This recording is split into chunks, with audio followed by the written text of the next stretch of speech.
Yo, what's up? Facebook, YouTube.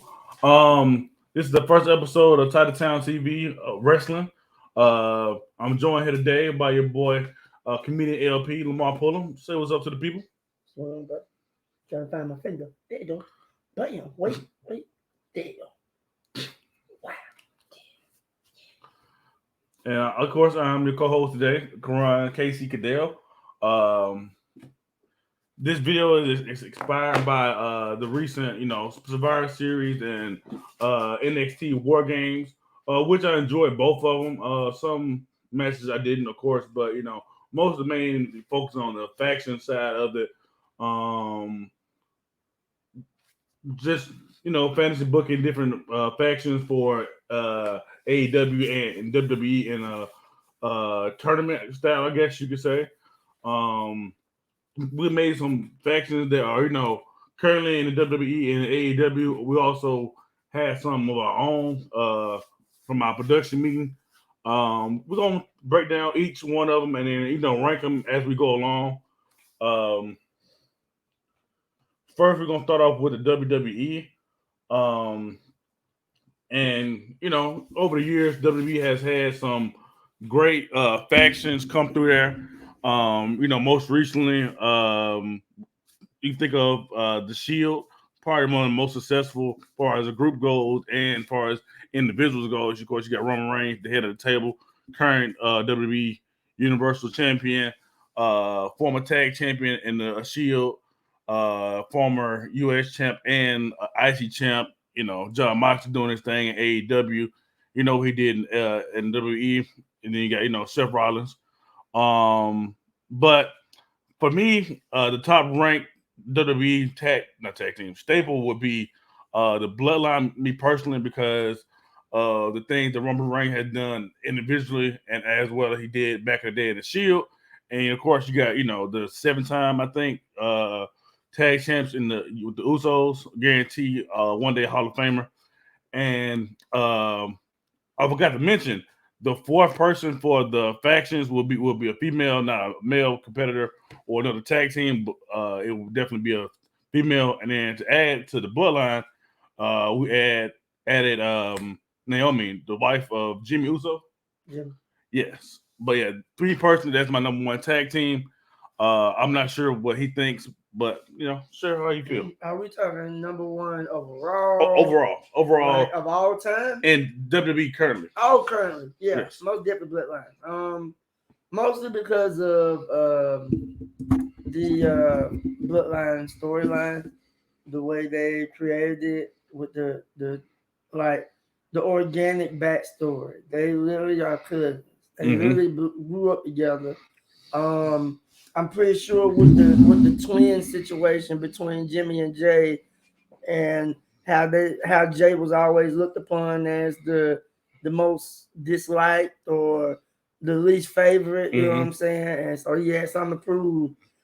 Jimmy being the older brother and the one that is Mr. Perfect, and then of course you had Roman growing up. And of course, they was like the trio, you know what I'm saying? So they were more so like brothers than cousins because they all ran together. So it was like, you couldn't have had a better storyline than the Bloodline.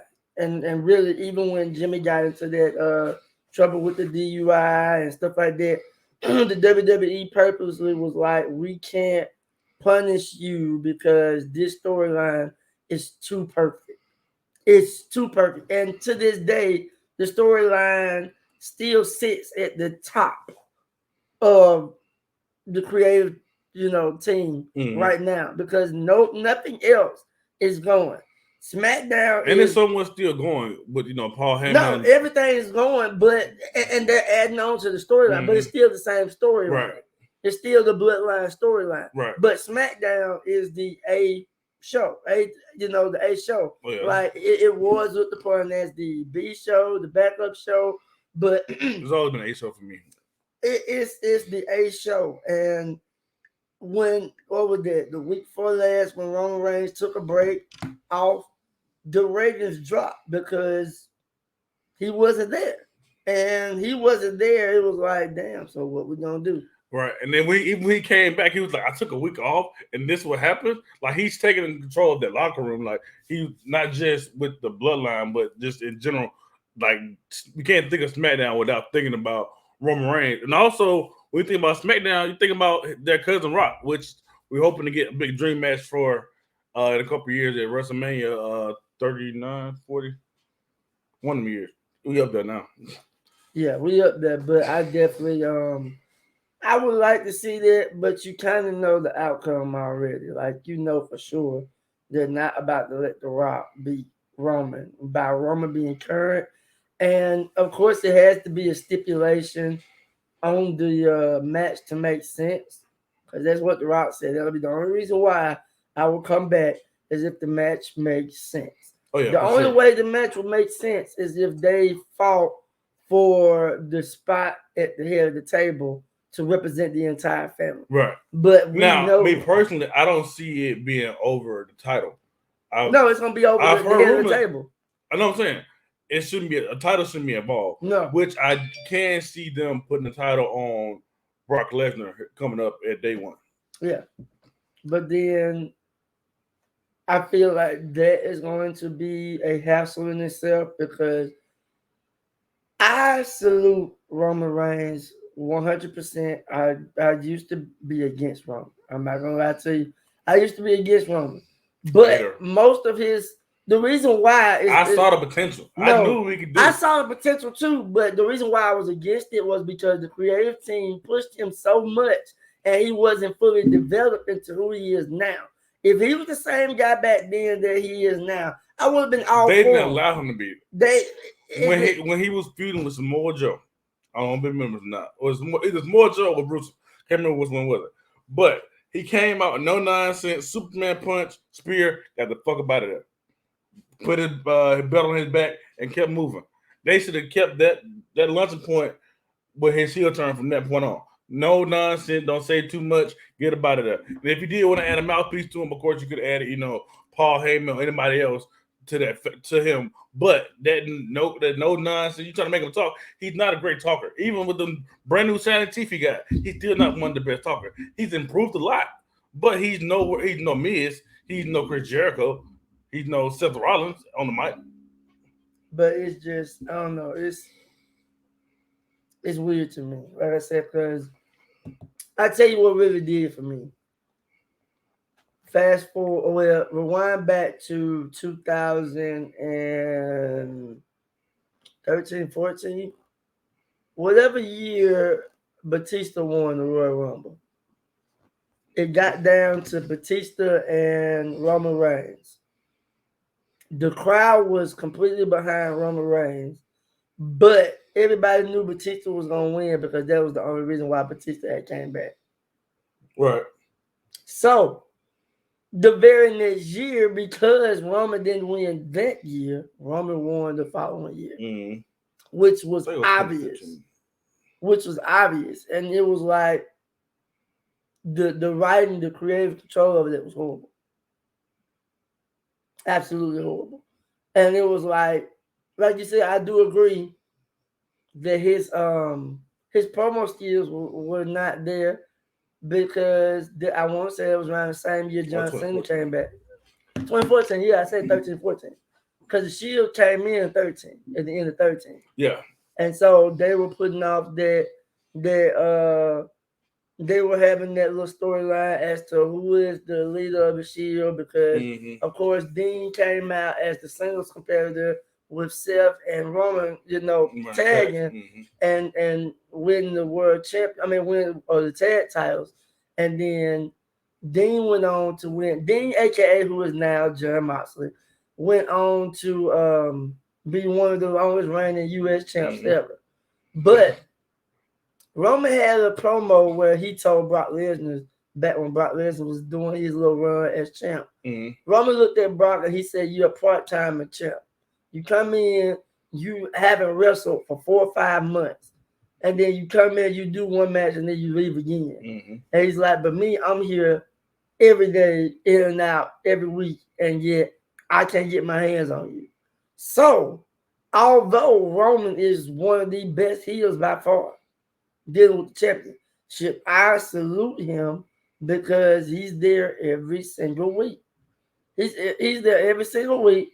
Granted, the way he wins matches might not be the best, but he's there. He's entertaining the crowd. And even if you pay attention for all the real wrestling fans, if you pay attention to BTS behind the scenes or spoilers, you will see where Roman will break character or kayfabe to acknowledge the kids in the crowd and give them courage to keep pushing in whatever they're doing. It's been shown multiple times. So Roman Reigns and the Usos, it's been shown multiple times. So yes, I do agree. The Bloodline is number one. Um, but all time, no. All time, no. But in the current WWE, I do want to throw a name out there. Some of y'all might know already.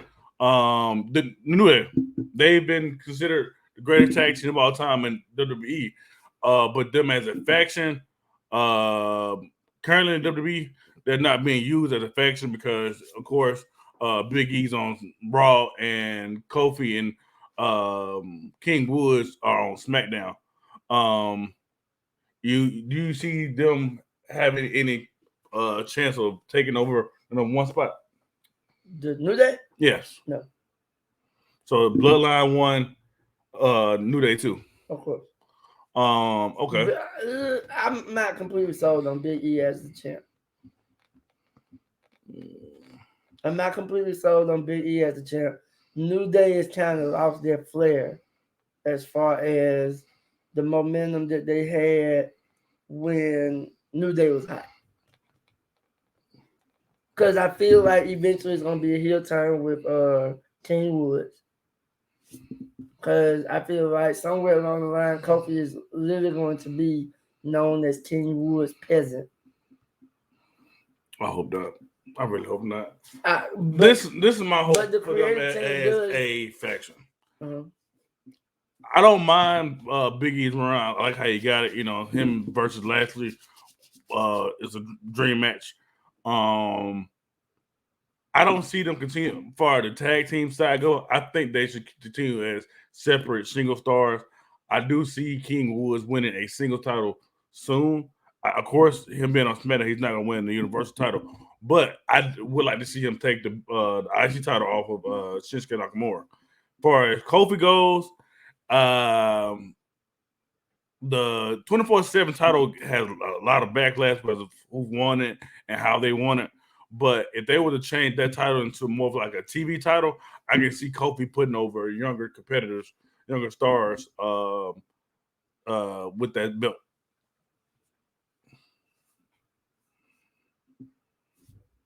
That's just me personally. I don't see them breaking up. I don't see them being tag champs forever because we've seen it, 11 times now? Yeah, over. They should build other tag teams. They've had the Viking Raiders who haven't had that many tag titles. Let me see who else is out there. I'm not sold on the Viking Raiders. It's WWE. It's not them. Viking Raiders has proven. That's not right. No, Viking. The Viking Raiders now. Yeah. They've proven outside of WWE how good they are. Have they? Yeah. ROH, New Japan. Ooh. I'm pretty sure if they were released right now, AEW be the first one to grab them and push them to the top of the tag division. I heard y'all did the Ascension, bro. The Ascension was ass anyway. Now or then, because they were dominating NXT. Yeah, when NXT didn't have them by the tag division. I guess so. They lost to the Lucha Dragons. Lucha Dragons. They had Sin Cara. Yeah, Sin Cara. Mm-hmm. But yeah, man. Back to the New Day. So they're ranking number 2. We're clear on that. New Day? Yeah. Bloodline 1, New Day 2. Yeah. Okay. To give them a female competitor, we talked about this. We still up for debate on who's going to be. I'm saying it's Sasha. I think you said Bailey last time we talked. For a face group, I can't see them using Bailey because she has that kind of that same playful, huggable gimmick or whatever you want to call it. Far as that go, but far as like in ring style, I would rather see Sasha compete with New Day. But yeah, y'all vote in the comments. You gave my answer. You told them that I believe in Bailey because the fact that you know what I'm saying, the hugger gimmick was it. I have to see the New Day Rocks and the hugger gimmick going together.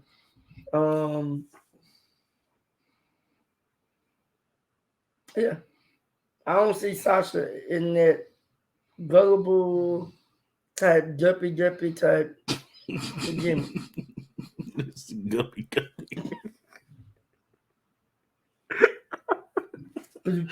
I'm dead. Okay. With that being said, if we were to take Sasha and add Bailey, who could you see her teaming with? Sasha? Yes. A single competitor and a tag team. Like currently in WWE.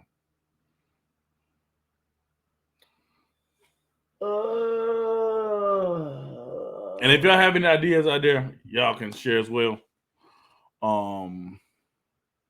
Who's the Dirty Dogs with? In the meeting we had, we never thought of the name, but the men, yes. Seth Rollins, Becky Lynch, and the Dirty Dogs are together to form a faction. Well, I'm gonna keep the hold on that question. We can move over to the AEW side of things.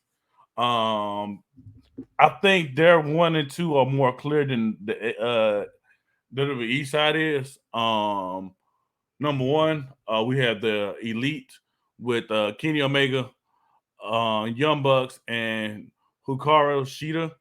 And then at number 2, we have the Pinnacle with MJF, FTR.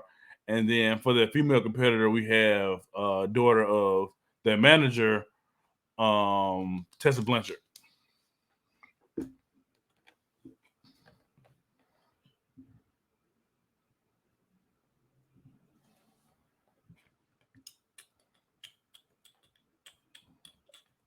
I'm trying to see. I'm still thinking on who is gonna be who I can put Sasha with.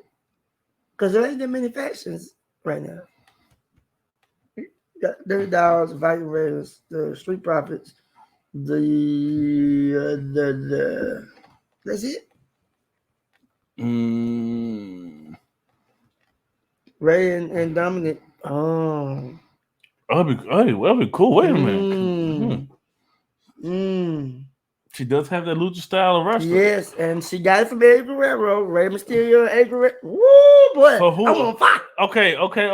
Singles? I was just about to say, okay, cool. We're gonna put it down for a minute. All right, so back to the Sasha question. All right, so for what would their names be? Lucha Banks. Or Mysterio Banks or Bank Mysterio.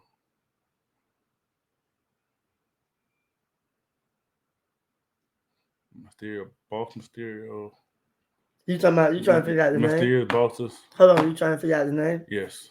No. Why are you trying to put the the mysterious bosses? No. No. I was just trying to. All right, so for Sasha's faction, she is the female competitor, and then the Mysterios are the tag competitors. But who will be the single competitor to go with them?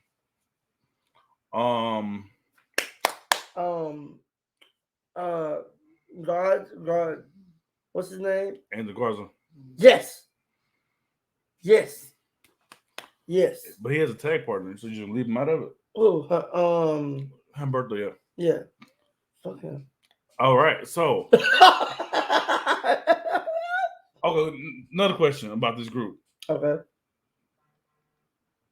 Angel Garza and Sasha Banks have a well-known name as heels, but the Mysterios have been famously for being faces. Okay. Is it a heel group or a face group?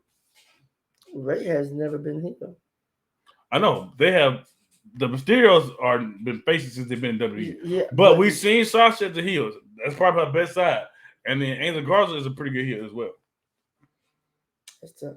So yeah, it sounds like. I mean, I was like, I wouldn't mind seeing Rey Mysterio as a single, as a heel competitor. That'd be something different. That'd be dope. You see Rey Mysterio without the match. I gotta think of my name for them. But back to the tournament. The Mysterious Luchas. Taco Tuesday. Taco Tuesday. Taco Tuesday. Taco Tuesday. What's another Amigo song? How that shit go? Amigo song. They have a song called Taco Tuesday. Do it. Yes. Oh man, I gotta play that for you. That shit's hilarious. They actually cooking and everything on the video. Shut up. I like them mysterious bosses, bro. Oh, the Bank of Mysterio. What? The Bank of Mysterio, bro. No. Also, if you could think of a better name than what I've been thinking of for Sasha Banks, Angel Garza, and the Mysterio, please comment because I need help. I need some. He's not here. The Bank of Mysterio. Hey, bro. I said, no. Like I said, back to the AEW side of things. Number one faction for them will be the Elite, which is no question of what they've done overseas in New Japan and ROH, and currently AEW. Most of this group has a leadership role in that organization. Kenny Omega and Young Bucks, of course, they are executive producers and whatever for them. And then Hikaru Shida, she just fits that group from a gimmick standpoint, especially with Kenny Omega, who is a gamer, who came out with different game expired attire, and Hikaru Shida is like one of those final boss chicks you fight in one of those fighting games or whatever. And then the Young Bucks, they're just cool guys who super kick party, whatever like that. So the Elite as a face group. The Elite.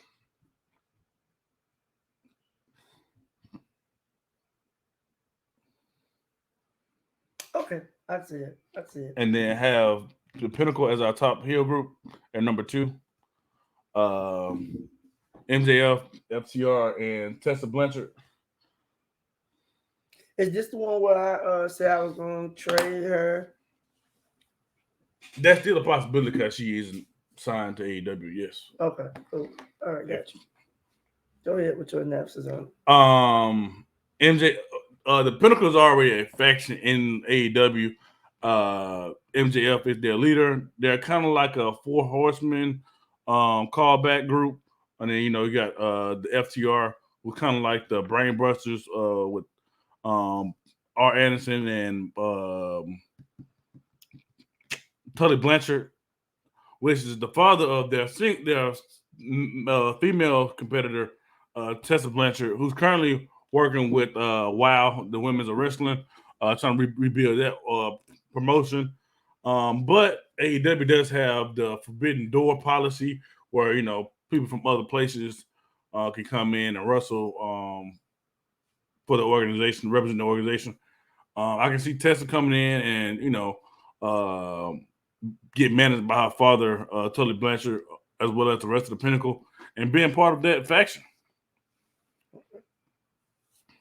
I know you say you have a woman that can probably fit them better that's probably already in AEW. Pronounce her name again, because you know the one I'm talking about. Deanna. Oh, Deanna Purrazzo. Yes. Purrazzo. You fucked up the name too. Deanna Purrazzo. Papa Jones. The former Impact Women's Champion, the current Women's Champion for AAA, Deanna Purrazzo. as the female competitor for the Pinnacle. She, my analysis of that is she is a natural heel, and she will fit perfectly in that group. Um, Impact and AEW have had a working relationship in the past, so seeing her with them would not be a surprise if this was ever a thing. Um, I personally think Tessa worked better because her father manages the group. But Diana is a great replacement if that doesn't happen. Scrubs and grind. Oh, do we got some muscle people in here? Like some. Faction wise, I guess you could say the Hurt Business. But no, I'm talking about AEW side. AEW side. Yeah. Because I just had somebody to come to my mind. Okay, so if you're looking, I guess the Red Room with Daniel Bryan, Redbeard, which is the former Ed Rowan, Lance Archer. That's not really muscle. AW is not really a muscle company. It's not. It's not Vince that man company. Yeah, but see, okay, so what we looking at? Impact.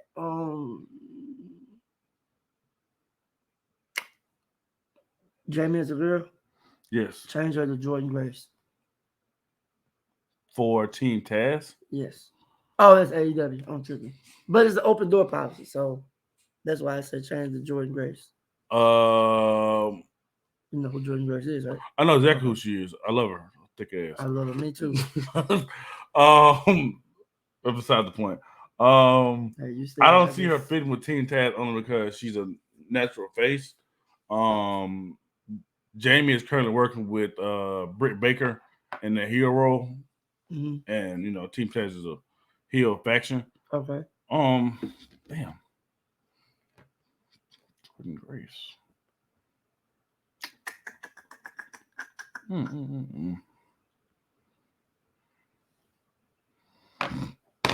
Look up Impact roster real quick. Okay, so we're down to the 3 and 4 teams for both sides. Impact roster. Yeah.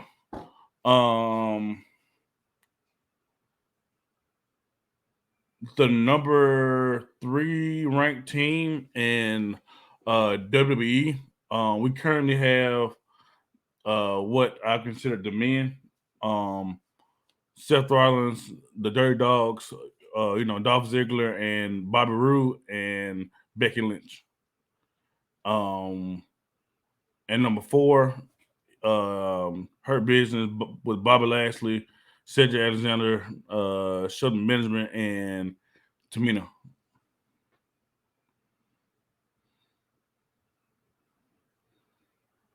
We did say okay. Who did? Never mind. That's a different faction. Go ahead. What do you think about?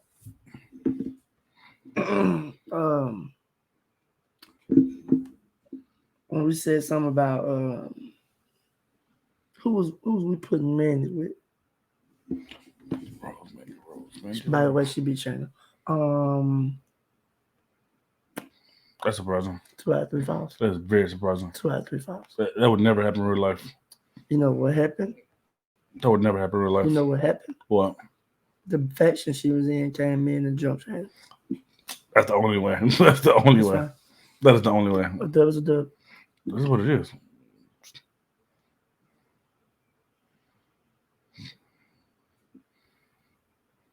Oh, I know. Right here. That's what we had Mandy at right here. Okay, but back to 3 and 4. Okay.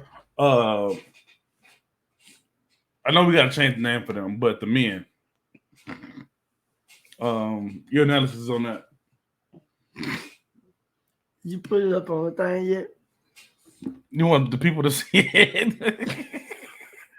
This nigga I want them to see. I want them to see stupid shit.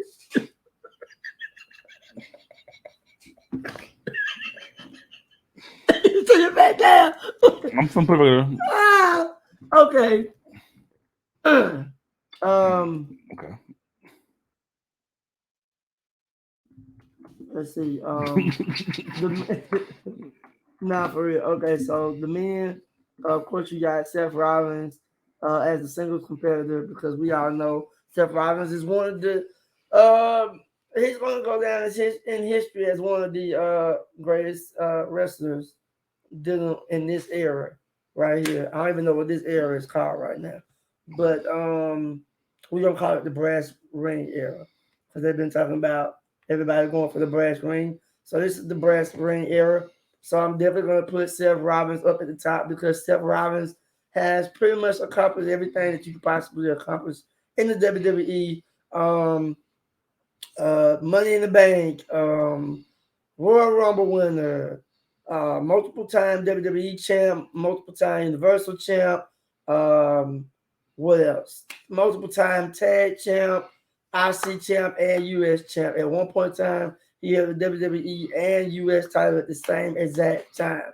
So this man has accomplished a lot and competed and defended both of those titles. So this man has done a lot, and he's defeated a lot of people under his belt. So clearly, he was the clear-cut favorite to be the singles competitor in this. Of course, you got the Dirty Dogs, you got Bobby Roode or Robert Roode, and Dolph Ziggler as a tag team, which makes sense. I could see them match, Seth Rollins' persona of being the best. You know what I'm saying? And they also are multiple time champs. I'm not sure if Robert has won anything outside of the NXT title. US champ. Okay, he won the US title as well. Dolph Ziggler, of course, we know is multiple time IC champ and multiple time US champ, and has been a sole survivor in the Survivor Series match that saved the jobs of a plethora of other superstars at the time. It was John Cena, Big Show, Eric Rowan, and Ryback. They were all fighting for their job against the Authority that year, which was in the year 2011. And it makes sense for us to put the female competitor, Becky Lynch, of course, but you already know that Becky and Seth are married. They are husband and wife, so it only makes sense for us to put Becky with Seth Rollins and the Dirty Dogs, which I see that as working because Becky Lynch came in and she created the gimmick, the man. After being the Irish last kicker for so long, and that wasn't working out quite so well for her. People wasn't really taking her serious. She had to break that fourth wall, and she had to create her own persona, which she became the man, and it's working for her. I don't know how long she's going to be the man because of copyright issues that are going on right now. So we're just going to call her Big Time Bex. Big Time Bex. Or Becky Two Belts, even though she don't have two belts right now. We're going to call her Big Time Bex. So I really like this faction, and this is number 3. Number 3. I can agree on that, and I don't see anybody really going up against this faction and winning outside of the first 2 that are up. I might give it a strong. It will be a nice fancy match to see them go against the men. The men go against who? We talking about the men, right? Yeah. Okay, yeah. Where is the Street Profits and Archer? Okay. Later. So I'll just revert back to that once we bring that faction up. But for right now, yeah, that's a pretty strong faction to have. Number 4, we have the Hurt Business. How you already said your take on Seth Rollins? Oh, same thing. They do match well with anybody in this tournament, up and down. They have a strong single competitor. Tago, I think Dolph and Roode is more of a thrown together tag team of 2 single competitors that just make it work. They're just guys that just make it work. They will do anything for WWE. They sell one of the best. You know how good Dolph is of selling moves. Just great company guys in general. And then, of course, Becky Lynch, the man, the top woman in all of WWE. That's including her and Charlotte up there 1A, 1B. But yeah, that's my analysis. The Hurt Business, I have them at number 4, with Bobby Lashley as the singing competitor, Cedric Alexander and Shelton Benjamin as the tag team, and then no one meaning than Tamina as the female competitor. I think she meshes well um, with that faction because she's plays a great heel. She's a big woman who could really hurt the smaller women that are in the rest of WWE. Um, Sad and Shelton are a very underrated tag team, and then Bobby Lashley he is weird. He's a dominator. He dominates. He's bigger than everybody else. Moves better than everybody else. Him versus Big E, him versus Roman Reigns, him versus Seth, all three would be great matches. So that's my take on that. I wish that I like Bobby Lashley. You know, the Almighty Bobby Lashley. That gimmick is really working for him. I'm glad he's back in the WWE. And for a minute, honestly, I did not know where the angle that was going to take with him. First of all, before we even continue, shout out to the MVP. Because without him, none of these people in this faction right now will really be relevant outside of Tamina. Because before MVP came back, Shelton and Sid was doing odds and end matches. They was wrestling each other, and one of them was being put on main event. The other one was being put the main event show, not the actual main event of Raw SmackDown. They was being put on WWE's main event show, and so yeah, that's what it is.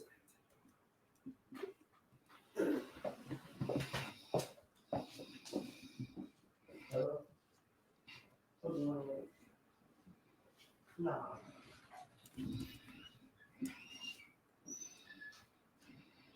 Mm. While he's taking a quick phone call, we could take a quick break right now.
Well, while we wait on him to come back, please be on the lookout for the new Titletown TV shirts.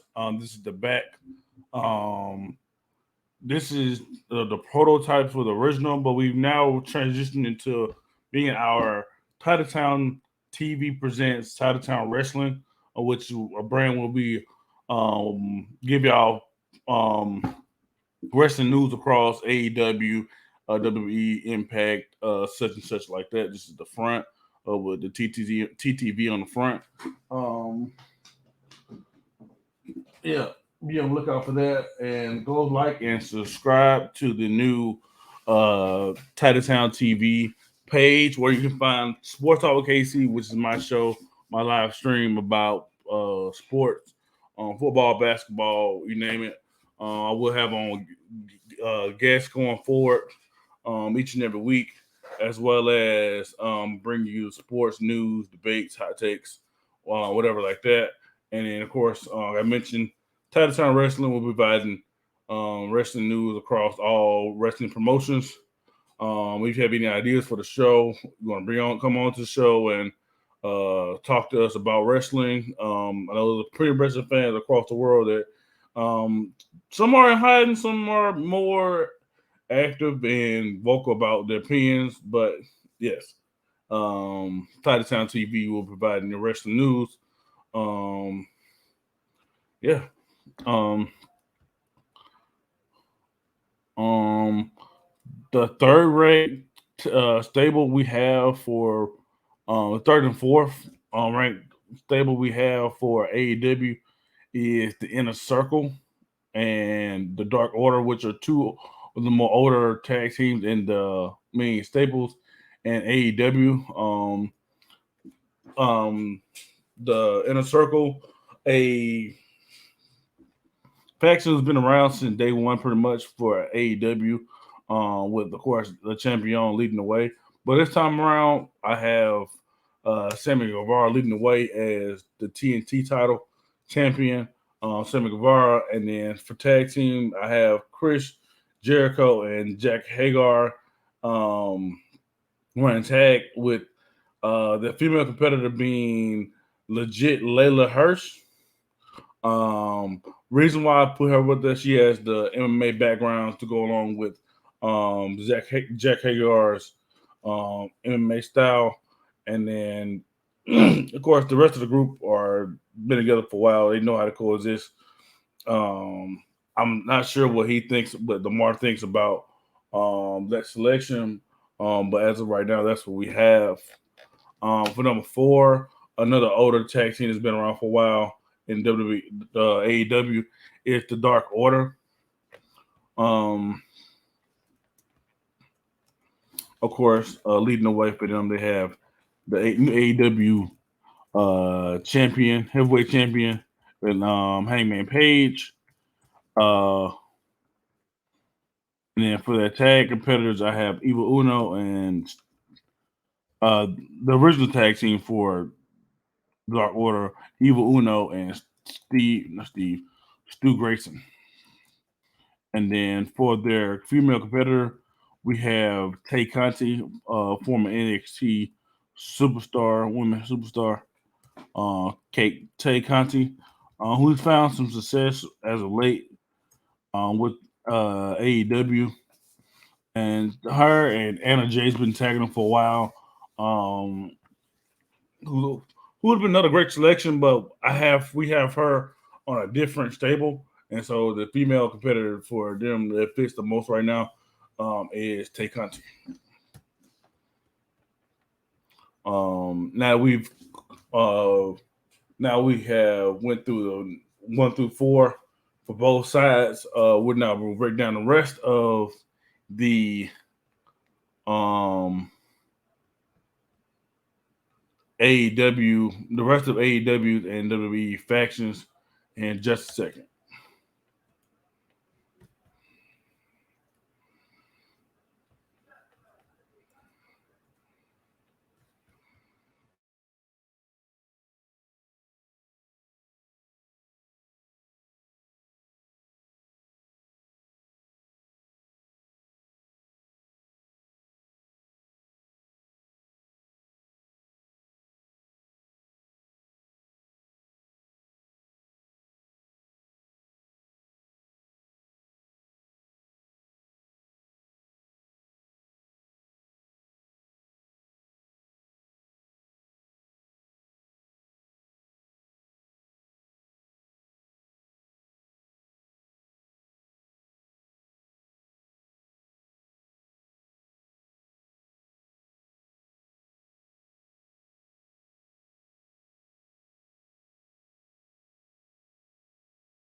All right, we're back.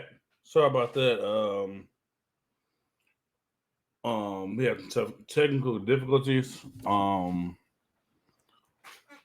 Like you mentioned before, Team Arcade Bros now feature Kevin Owens and Mandy Rose. Um,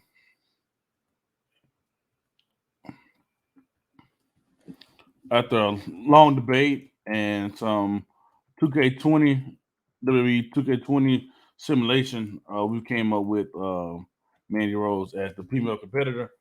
So ask how we got there. God, that's some bullcrap. I didn't even see it. He could lie to me. I said Shayna Baszler.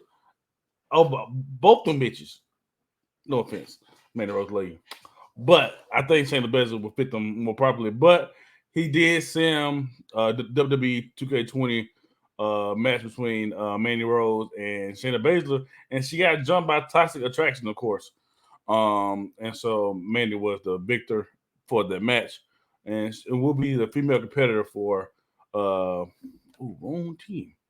Um, Arcade Bros with KO, uh, Arcade Bro and Mandy Rose. What's oh, I have an idea for a faction with Drew McIntyre, and so does he. I want you guys to vote in the comments. What would be better? Did I not make the banner for it? Guess I didn't. I have the North Heroes, Drew McIntyre, the Viking Raiders, and Nikki Cross as a faction. Of course, Nick Cross and Drew McIntyre are both Scottish superstars, and the Viking Raiders are they're Vikings, and that gimmick wise should fit as a face faction. I know you had an idea for a heel faction with Drew McIntyre and who else you had? Who is it, Drew? What is it? It's not on there. I couldn't find it. So who was the tag team? For yours, I think you said something like what Sheamus and Oh Ridge? yeah. It was Drew, Sheamus and Ridge, and who was the female? Shayna. No, it wasn't Shayna. Shayna Deville. Okay. Woo! So, heel faction with Drew McIntyre. Drew McIntyre is the singles guy. Ridge and Sheamus as the tag team with Sonya Deville as that female competitor. Um, That's a nice one. I may have to run 2K Sim for that one too. Um, Who you got? Drew McIntyre and the Viking Raiders and Nikki Cross. Man, they gonna get screwed by Shayna Deville. Okay. Uh, let's see to break down this list. What's another tag? We already did all those. Oh, the Rock Stars. This is a pretty bland name. I have Damian Priest as the singles competitor with Shinsuke Nakamura and Bugs, and of course Rhea Ripley as my female competitor. Um, Pretty self-explanatory. All those guys are considered rock stars. Damon Priest walk around with with that death metal look on him. And then Shin is of course the artist formerly known as Shin. Bugs rips it on the guitar, and then Shayna Ripley, not Shayna Ripley, Rhea Ripley, Jesus Christ, as our female competitor, dressed in black, sexy, short haircut, just fits the rock star mentality. I guess you can break down the true prophets. All right, so boom. The Truth Prophets. All right. So next up, we got the True Prophets. I didn't come up with his name. Of course, KC is all behind the name. So if you think it's lame, it was his fault. We have R-Truth as a single competitor, which I see it. Hey, y'all might, you might disagree with it, but if you do disagree with it, leave a comment in the comment section once this video drops, and let us know who you feel like will replace him and will be a good fit with the Street Profits. Of course, you got Angelo Dawkins and Montez Ford, which we all know is the future of the tag division as far as WWE is involved with the Street Profits. And of course, we couldn't go with another female outside of Bianca Belair. Like it made sense because her and Montez Ford are husband and wife, just the same as we did with Naomi and Jimmy and Seth and with Big Time Bets. Mm-hmm. So we really it didn't make any more sense but to put these four individuals together. I would like to see these folks match up with the Hurt Business. Okay, I can see that. But the only thing is, I know it will be a squash between Bobby and R-Truth. Because Bobby will overpower R-Truth. They've already had encounters in the past, and we see how that ended up. They just allowed Bobby to basically squash R-Truth. But I could see a situation where if we did a 3-man match, and the Street Profits could easily eliminate Sid and Shelton Benjamin and gang up on Bobby. I could see that. I do think, as of right now, Street Profits is a much better tag team than Sid and Shelton. I go to the extent to say the heel version of R-Truth, back when he beat up John Morrison and lit that cigarette up. and little Jimmy was created. That was the best version of R-Truth to me. And because he is a former NWA champion. The first black holder of that belt. The 10 pounds of gold. One of the most recognized, famous belts in all of wrestling. And he also holds the record of the 30 plus times, 24/7, 7-Eleven, U.S. Continental, European, Special Olympics, European, Intercontinental, International title. All that.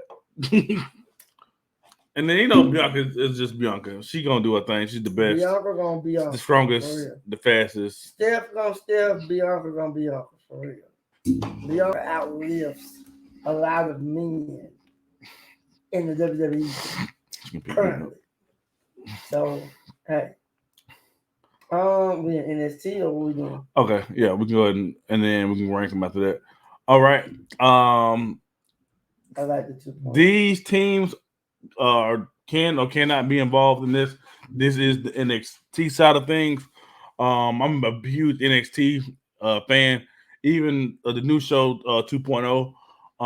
For our first faction, they've already got a faction in NXT right now, but Legado del Fantasma. They already have their female competitor with Elektra, and then their tag is Joaquin Wilde and Raul Mendoza, and then Santos Escobar as their male competitor. They've already have had their time on NXT. I don't see them there much longer, especially with Hit Row being released from the company. But yes, Santos is a ready-made superstar. He's a former cruiserweight champion. He also was King Corno and Lucha Underground, one of my favorite former wrestling promotions who've gone away now. Joaquin Wilde, of course, DJZ from Impact, and then Raul and Elektra are more less known names, but they're still good as well. But yeah, that faction has made his mark on NXT in a short period of time. Santos, in my opinion, I could see him going one or two ways. He could take the Alberto Del Rio route, or he could be somewhat of Eddie Guerrero. Either or. Elektra. I could see Elektra. Let's Lopez. Huh? I was trying to figure out her last name. I figured it out. I can see. I'm just gonna call her Electra. I can see. Honestly, I was thinking about this the other day. I can see Electra and Mandy being the modern day Trish and Melina when their feud happened. Because clearly, if Electra stays with the WWE, she has the physique. It's there. She has the body. She has the sex appeal. She has the promo. She has the moves. She's the total package. So I can really see her going places and taking the women's division and putting it on her back after a while. Of course, she gotta wait for Belair, Rhea, Charlotte, all of them to be gone, or at least have somewhat established their career to the point where they can pass it down to Electra. But definitely, I can see Electra in the main event picture soon, along with Mandy. Because when I first seen Mandy, it was spoken of that they was trying to create Mandy as the next Trish Stratus, which I could picture that as well. Because Mandy actually has moves. If anybody has watched Trish when Trish first started, Trish didn't have moves. Trish came out as a manager. She was being the whole damsel in distress, and she was getting squashed and slammed and thrown around like, she was just helpless. But she later on showed that she had moves, the Stratus faction and all of that stuff. And she went ham. She became one of the greatest, if not the greatest women's wrestler ever of our time. Because of course, every decade has their own favorite wrestler. But as far as me and him is concerned, Trish is the greatest women's wrestler of our time. Mm-hmm. The greatest. Regardless of what Charlotte does now, of our time, Trish is the greatest. I don't care how many numbers you have. I don't care how many titles you won. Putting you up against Trish, you definitely don't lose. Point blank period.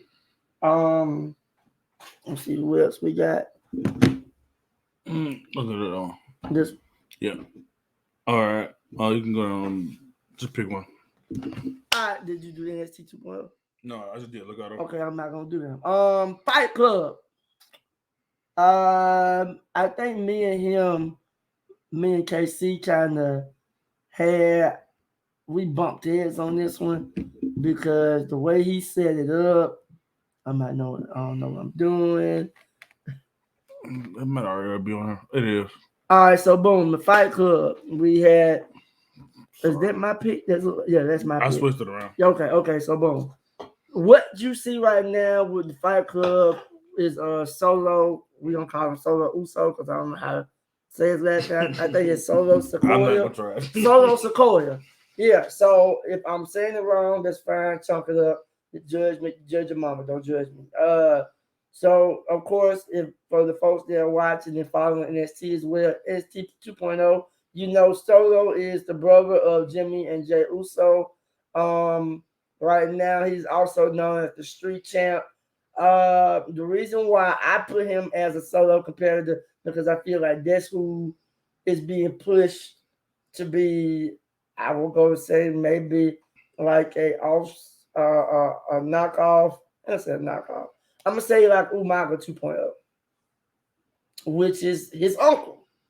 So I look at the WWE as making Solo and Umaga 2.0. So that's the reason why I made him a solo competitor because I see him being pushed up soon, being brought up soon to the main event. Definitely called up to SmackDown within the next 6 months. No, I say within the next year because they might throw the championship on him. They might. The world title? Huh? The world title? No, the NXT title. That's what I'm saying. I can see him and Braun going at it. So you see him taking the belt off Braun, is what you're saying. Obviously, Braun. Because at that point, Braun, they're going to call Braun up. Okay. We're talking about Braun Breaker, not Braun Strowman, not for LeBron James. Not LeBron James, none of that. I can see it happen either way. Honestly, I can see Braun having a long reign as world champ, while Solo already gets pushed because he has a spot pretty much made for him. The bloodline of faction we mentioned earlier does not have a mid card champion in that group, and so for Solo to go to SmackDown and fight for the IC title right now will be pretty cool. They have all the belts under under one faction, and we know what Naomi is capable of. As far as going for the SmackDown title, she already had it twice. Yeah, she's already had it before and had pretty decent reigns. She was the first Black SmackDown's women's champion. But yeah, I guess I can see it go either way. Zion Quinn, yeah, Zion and Samoa Joe.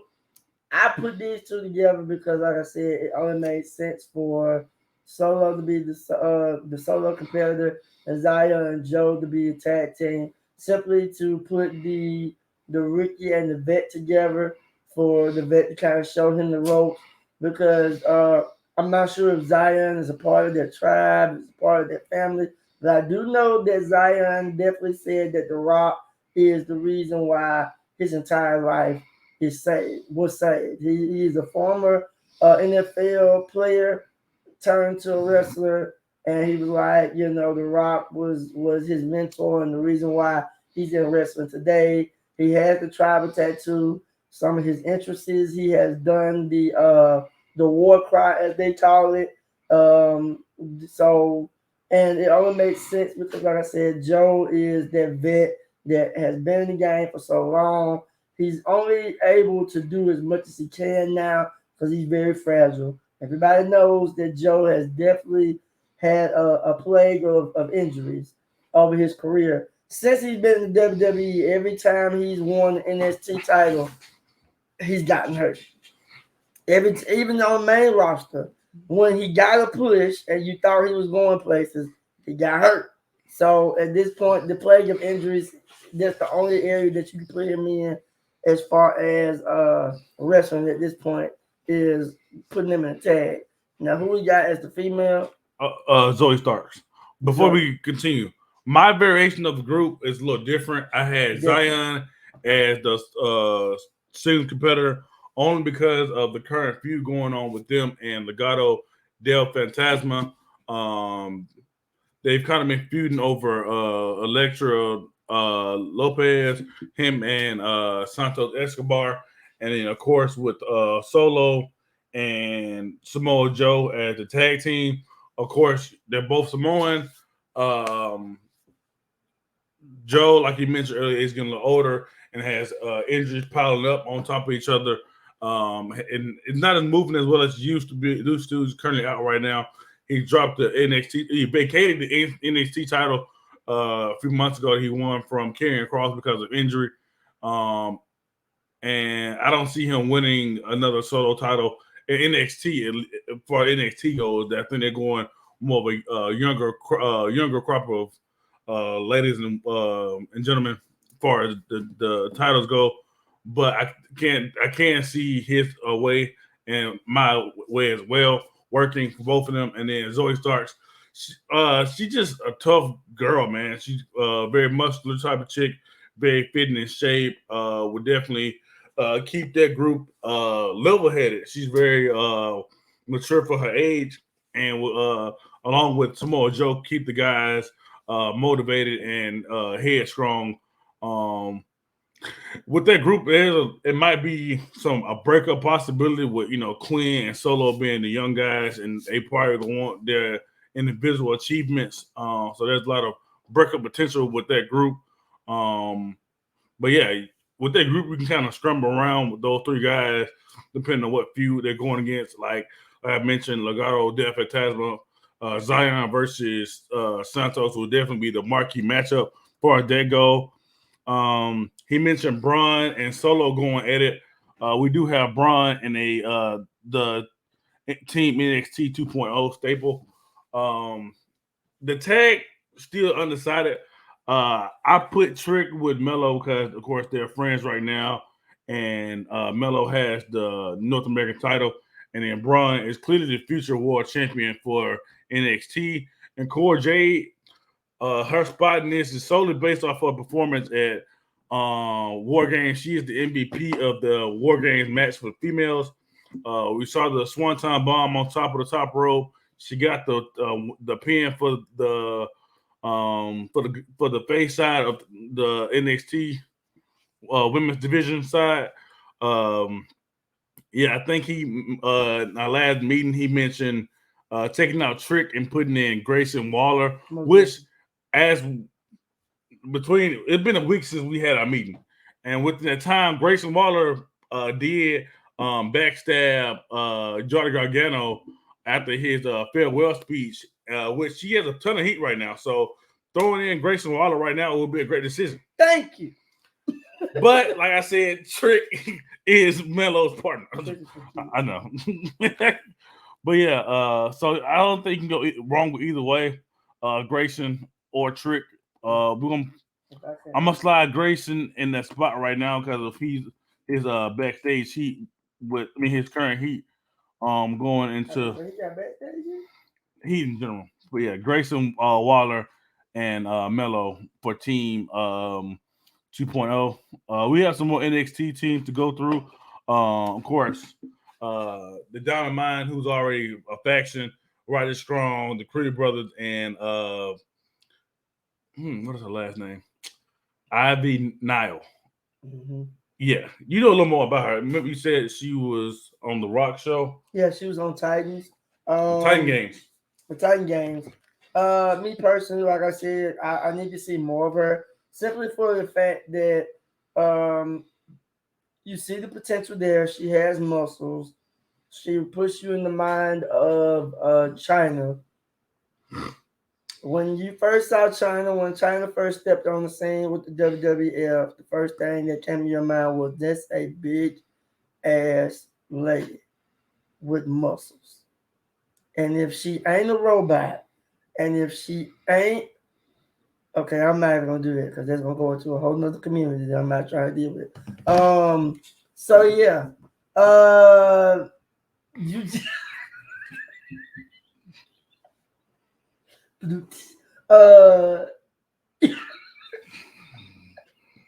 don't do it. Okay. Continue. Anyway, we're gonna continue.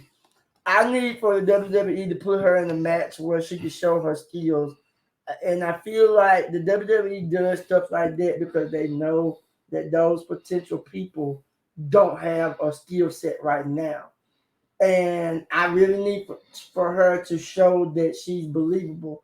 I don't want to just have you there for the looks. Anybody could be standing there with muscle. But I want to know if you can run that ring. I want to know if you can slam somebody and make it believable. I want to know if you can take a fall. I want to know if you can take a bump and, you know what I'm saying, get right back up. You can make that match a 5-star match. You feel me? With Ronda Rousey, everybody knew who Ronda was coming into the wrestling career. You know what I'm saying? Because she came from MMA. So everybody knew who Ronda Rousey. And everybody knew she was capable of. So when Ronda came in, most people that they bring from the outside in, they usually don't have a good run. But Ronda had a great run. She actually did her thing. She impressed the hell out of me with the women's division and how she carried it. And so with this chick right here, Ivy, I really want the WWE to kind of concentrate on pushing her and making her persona believable, making you actually be feared for a woman's life if they were in the ring with her. Look at how they did Jazz when Jazz came in the WWE. They have the same build. They're damn near the same. I want to say Jazz might be a few inches taller than her, but they have the same build. Muscle, solid, quiet. And Jazz, thank God she didn't have to say much because she had Teddy Long as her manager. So she didn't have to say much. Plus her promo skills weren't always there. And so with Ivy, I really feel like they need to go ahead and push her out there. But yeah, the Diamond Mine is definitely a good faction to have. Do you see her as a future No. women's champion? Who's Mandy Rose? Who do you see taking the belt off Mandy Rose? Within the people we just talked about right now? Just females in general in NXT. Jade? Okay, so what's her name? Kaylee. Oh, Kaylee Ray. Yeah, Kaylee Ray. Well, I'm glad you mentioned that. Imperium. I put her with Imperium. A ready-made faction. That's nice. Walter, Big Walter. That's nice. Yes. That's the only person I can see fitting with them. She's a great heel. We know about her work in NXT UK, former Women's UK champion. And then Walter, the longest reigning UK champion for the men, and then the current tag champions for NXT, Martel and Fabian Eigner. Boy, you in these names, boy. You on. Oh, Imperium is the actual name.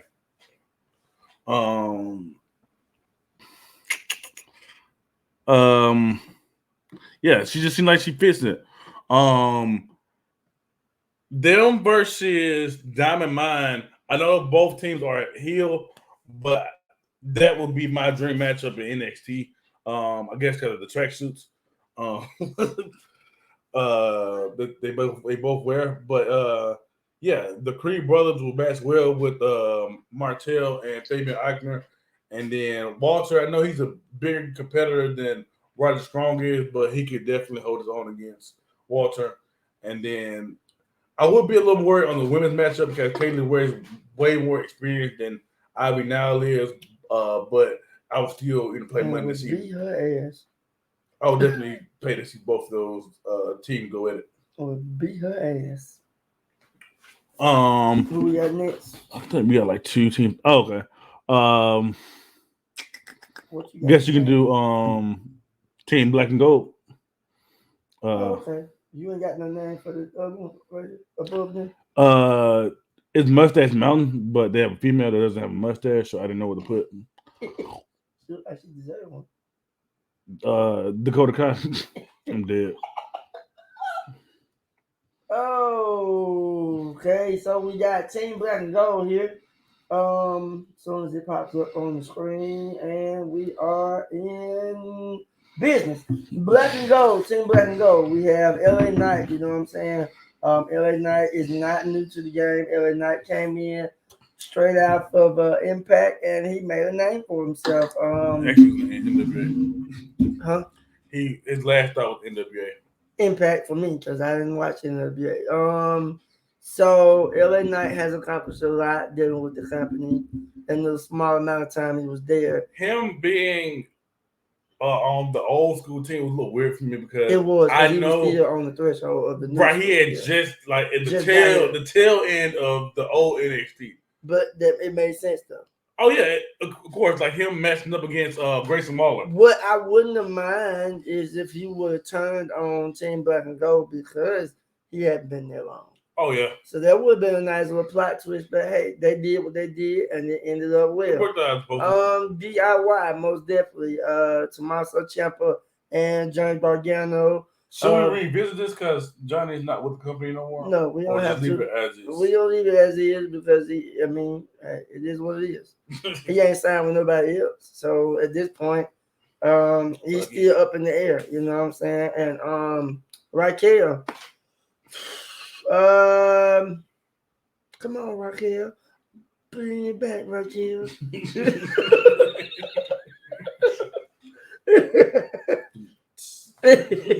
No, but clearly, I understand why we put Raquel there because Raquel has put in time and effort.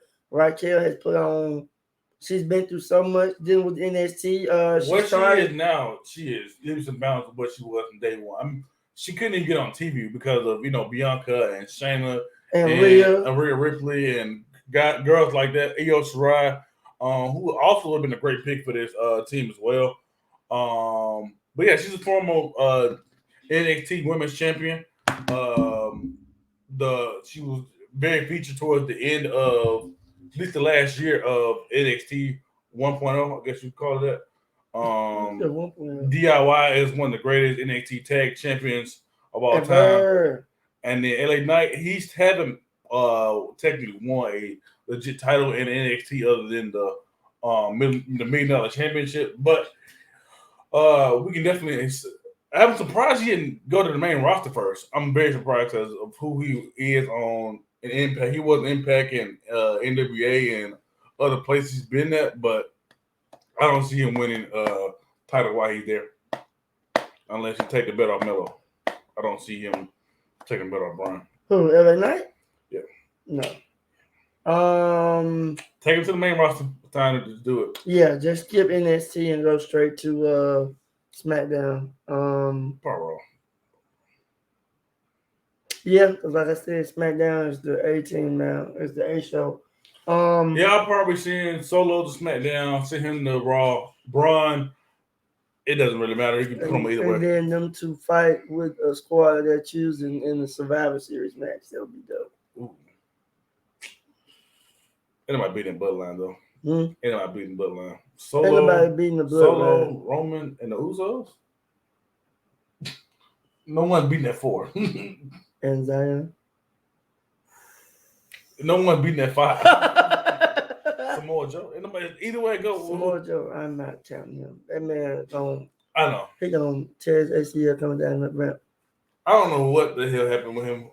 Maybe he came to WWE too late. It's sad because Jim Ross told him, which is the reason why he didn't stay in WWE in the beginning. Jim Ross told him when he first came in that he was too big to wrestle. Jim Ross was like, there's no way you're going to make it in WWE. So that's what led to him making his early exit, because I want to say he was in Tough Enough back when Miz and them was in Tough Enough. Back when he had blonde hair, and Samoa Joe was actually smaller than him. So he left, made a name for himself in NWA, which later turned on to TNA. And you know what I'm saying? Yeah. And he really just made his name throughout the independent circuit. And then eventually, like you said, he came to WWE, but I think at this point in time in his career, it's over. The most that you have claim to fame at this point in time is commentary, which that's where you need to be. I mean, Wade Barrett saw where he fit. Wade Barrett is on the commentary team for NXT, which I agree with. Like after NXT, after the Nexus died, and they didn't know what else to do with Wade Barrett. He was just kind of like a jobber around here, getting squashed here and there. The best thing that you could do for that man at that point is let him retire from wrestling and then come back and do commentary. Same with Byron Saxton. Not a good wrestler. Hell of a commentator. So is that it? Or we got last one? Last WWE team of NXT, we have British Strong Style. I like it. Pete Dunne, Tyler Bates, and Trent Seven, and then a female competitor. We chose Dakota Kai. You said what? I was trying to figure out who else could fit with them from a female standpoint. Because she isn't British. She's actually Australian. I don't know. She just fits. It don't matter. It just works. We had all Irish people with Drew and Ridge and Sheamus, and then we threw in there with them. And she wasn't Irish. No, Sonya Deville. Yeah, and she's not Irish. Oh, well, that was geared to somewhere else. I don't know. I just threw her in there because I know she's tough. Oh yeah. So ranking them 5 through 8 for this tournament. Let's go through the list of teams. We are okay. Number 5. Okay, bro. The club, Rockstars, Street Profits. I would definitely swap. I'll make the Hurt Business number 5 and RK Bros number 4. Okay. Um. Hmm. Because that team is dominant. RK Bros. And honestly, the team of I say the Phenomenal Flair with well you said the what you said the click The club. the club. I like the Phenomenal Flair. It's dope. Okay. But no, because that was their mixed tag name. So But so we had Bloodline, New Day. who was number 3? Oh, the men. Bloodline, New Day, the men.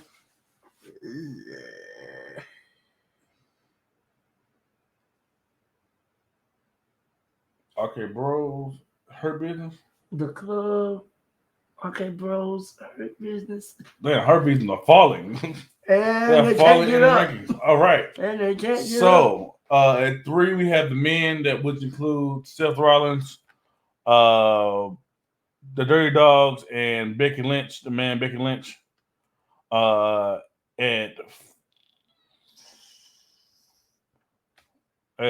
4 we have the club, which features Finn Balor, AJ Styles, Almost, and Charlotte Flair.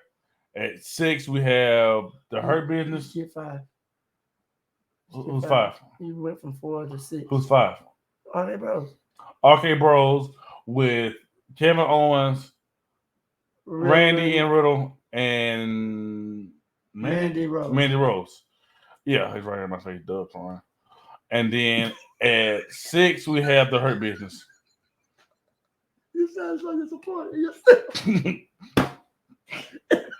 He's right in my face. Dubs. I'm dead.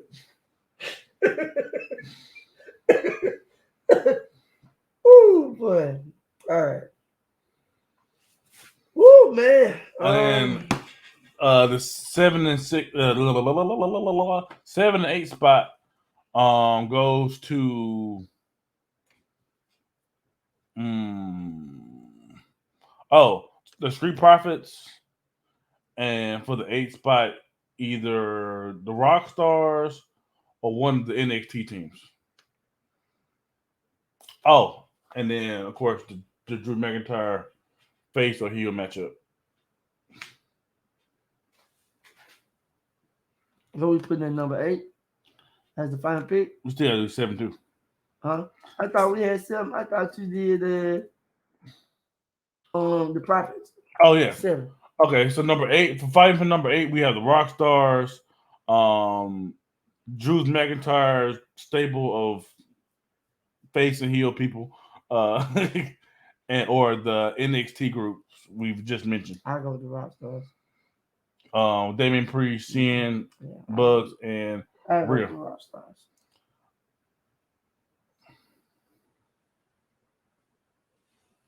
All right. Oh.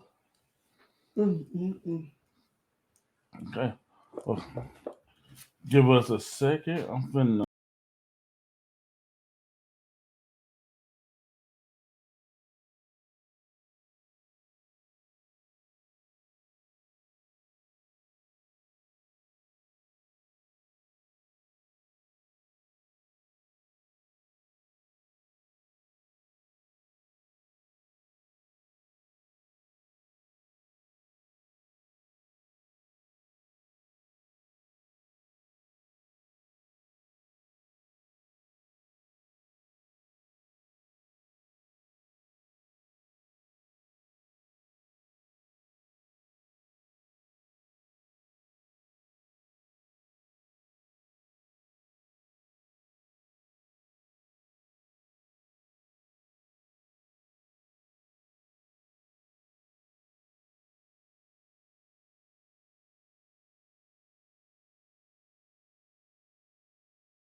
All right, we're back with the list of matchups for the WWE side of things. First round matchup, we have the Bloodline versus the number 8 Rock Stars. Personally, this probably is going to be a sweep. Starting with the 3-on-3 matchup of Roman Reigns and the Usos versus Damian Priest, Shinsuke Nakamura, and Bugs. And then, as far as the women competing against each other, Naomi versus Rhea, which that's really the money match. Really, that can go either way. Yeah. But yeah, I think the Bloodline will win as a whole. Your thoughts? No, I completely agree. Naomi and Rock Stars. Rhea. Rhea, that will definitely go hard. I believe if they just allow Naomi to go hard, like we know she can, she'll definitely be Rhea. Rhea is a powerhouse. Naomi is a high flyer. So it's only so much that Rhea could do if she catches you. But by Naomi bouncing all over the place, hitting her aerial reversals, her aerial, moves, and her kip ups and stuff like that, she hands down will win. Hands down. The rear end probably put Rhea out. So yeah, most definitely. All right. Moving on to the 2-7 matchup, we have the New Day versus the Truth Profits. This is a toss up because who was the female in New Day? Oh, Bailey. Mm-hmm. Which is a matchup we already seen before: Bailey and Becky. Bailey Bianca. and Bianca. This is a toss up. This might be an upset. Oh, you think? Might be an upset. I don't think so. I think with New Day's experience, all of them being former champions, whether it's singles or tag champions, would overpower our Truth and the Street Profits. But I do see Bianca winning the female side of things. I gotta think of a tiebreaker for that.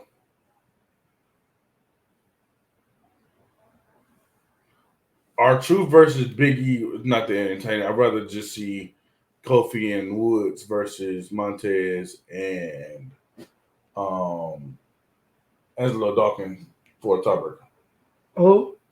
Angelo Dawkins, the Street Profits versus the New Day tag team. Tag team? For a tiebreaker. No. Because 3-on-3, I see the New Day winning. And then the female tie, I see Bianca winning. So to break the tie, 2-on-2, Kofi and Woods versus Street Profits. Still upset? Kofi versus Montez Ford in the ladder match. And who you have winning that ladder match, sir?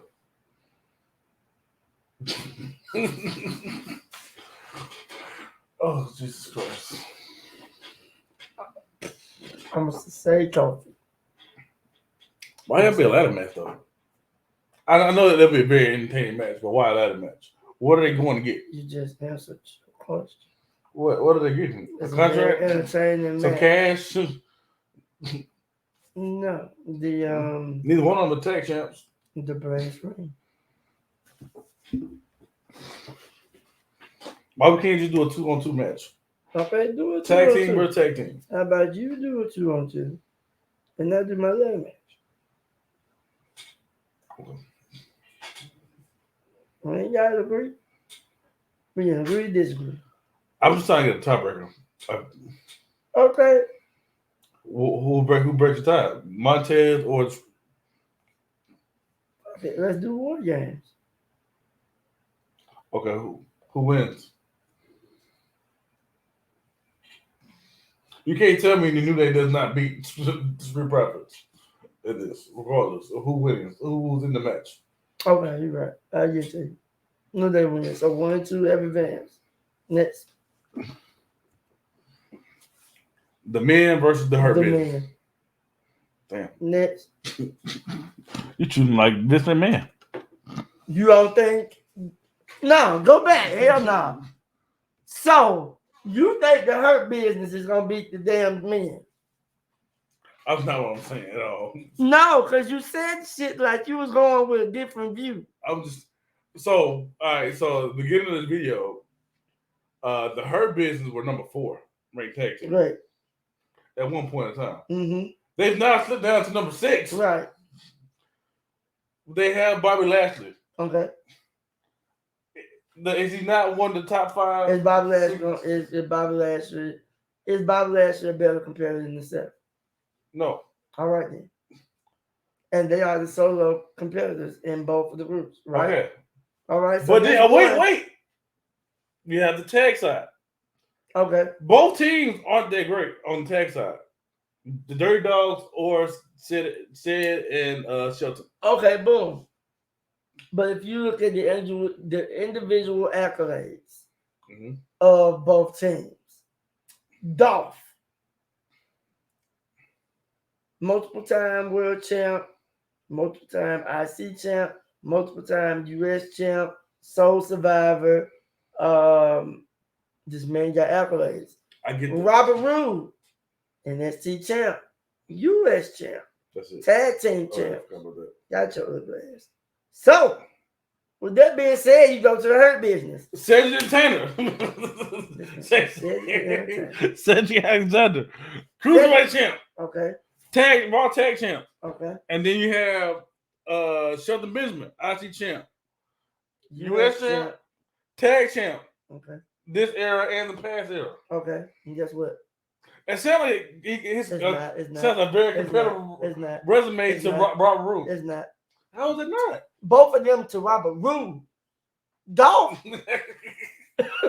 And you know me. Dolph was my guy. I know. So I'm saying the man, bro. The man. I know. I just had to make it entertaining. Make it entertaining because I wasn't even finna give it all no right, time. So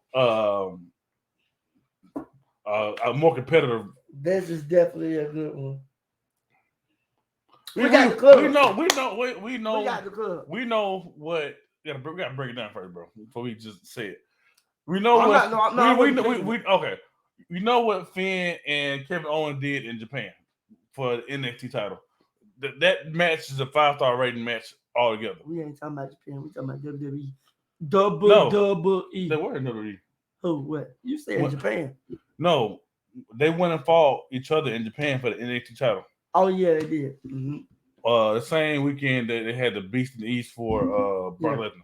Mm-hmm. But yeah, tag side things. AJ Styles and Almost versus Brutal and they got Randall Keith Orton. Wow.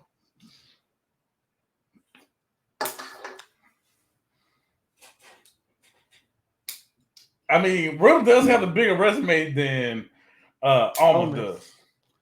Not by much. Okay, they both been Raw champion. Riddle does have the US title?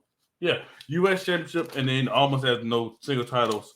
But AJ does not have the resume that Randy does. He doesn't. In WWE. In WWE. This is a hard match for the judge. I'm going to the club. How you gonna say it? I know. This is a hard matchup to decide. I'm going to the club. What? It's too sweet. But no, I'm being very biased right now. To you. Honestly, I think RK Bro comes up with the upset. Yeah, as far as accolades go, as far as experience go, their well-rounded team is RKO. But what decides this matchup, honestly, though, is the women. Charlotte is taking Mandy by the hair all day and running with it. All day. So, what we're looking at now is 1 versus 4. No, 1 versus 5. And wait, we're clear on RKO upsetting. Yeah. Yep. Even though Charlotte. Yeah. Okay. Yeah. So we're looking at number 1. Number 1 versus number. Oh, stupid. Huh? I'm talking to myself. Well, you was killing your life right now. You said 5? Yeah. Yeah. Number 1 versus number 5. I can't wait to see the comments. Boy. Yeah. You really gonna put Manny over Charlotte? We got number 2 versus number 2 would face 6. No, 3. Sorry. 2 versus 3. Mm-hmm. We got the 14 on the WWE side. 2 versus 3. Mm-hmm. New Day versus New Day versus. But let's do the Bloodline versus RKO breakdown first.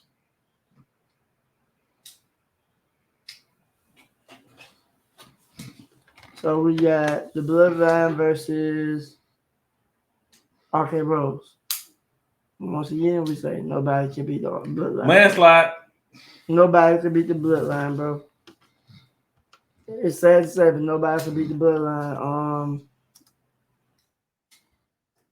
So next, you got the New Day versus the Men. So you don't give them no chance at all, even with Randy Orton on the team. Even with Kevin Owens. Even with Matt Riddle. All the talent they got in that group, no chance against Bloodline. Okay, so boom. The women competitor is Riddle. Okay, Riddle and Randy will beat the Usos. Wow, I'm surprised you said that. Riddle, and you know, right? You know how I feel about the Usos, right? Riddle, they are 7-time tag champions, but Randy is right along in there with the tag team as well, along with world titles. Combined, he has more than everybody on that team. Yeah, he's pretty old. Yeah, 14-time world champ, and that's not including the other titles that he has behind it. So I see the RK Bros having an upset over Usos. I don't. We've seen Kevin on Roman 10,000 times, bro. Yeah, and Roman beat every time. So Roman first singles, and then, like you said, down to the women. Which you have Naomi versus Mandy. Who? Mandy. Mm-hmm. Naomi gonna take Mandy. So Bloodline wins 2-1. 2-1. Last matchup for the WWE side. We got the New Day versus the Men. Okay, let's break it down. Solo competitor. We have Big E versus Seth Rollins. I'm going with Seth Rollins. Wait, come on. Wait, that match hasn't happened yet, right? No, it hasn't. It's going down at day 1? Yeah. Okay. I'm going with Seth Rollins against Big E. In this world, what about in real life? Who do you think going? I'm going with Seth Rollins over Big E. So you think Seth gonna take the belt off Big E? That's the only other person in the Raw that can do it. All right. But I don't think they're gonna take it off Big E personally.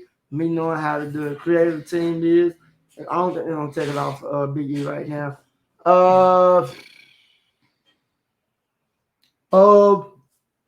Who else? The tag team, you have New Day, which consists of Kofi and King Woods versus the Dirty Dogs. The Dirty Dogs. Dolph Ziggler, Robert Roode. I'm going with the New Day. So it's tied 1-1, which leads down to the women, which you have Bayley versus Big Time Bates. Sound like Shotzi would have been a better pick now.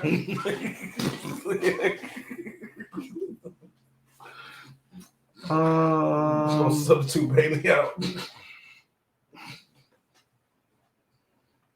Go ahead and give it a Bex, man. I'm going Big Time Bex. I'm going Big Time Bex. The men have upset the greatest stable of all time, the New Day. All right, so now you have number 1, Bloodline, versus number 3, the Men in the finals for WWE side. The Shield versus the Shield. Pretty much. You can write Shield. All right, so Bloodline versus the Men. Breaking down the solo competitors. Roman Reigns Seth Rollins versus Seth Rollins. I'm going with Seth Rollins. I'm going Roman Reigns. Of course you're going Roman Reigns. Because Roman Reigns is still undefeated. But he has yet to wrestle Seth Rollins. He has beat Seth Rollins before for the same title they were talking about now. No, he didn't. When did he beat Seth? In 2000. In 2000, never. He beat him February 30th. What? Which is never.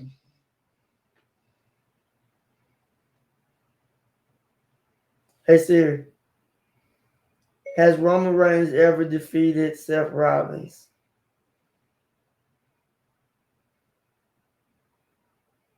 One moment.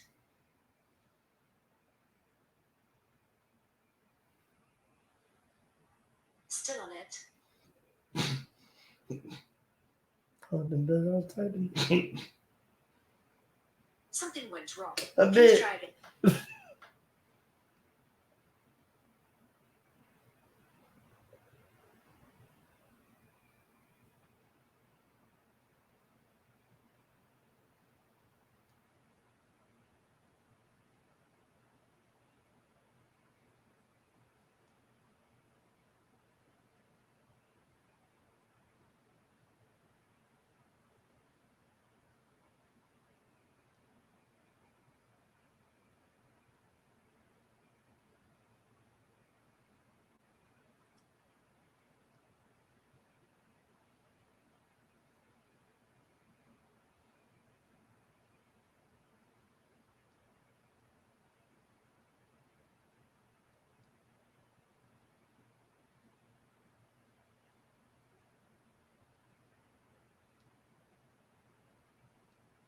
You looking it up?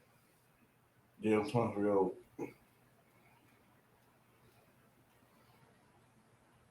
They said he hit 3 times, but I know he beat Dean one time.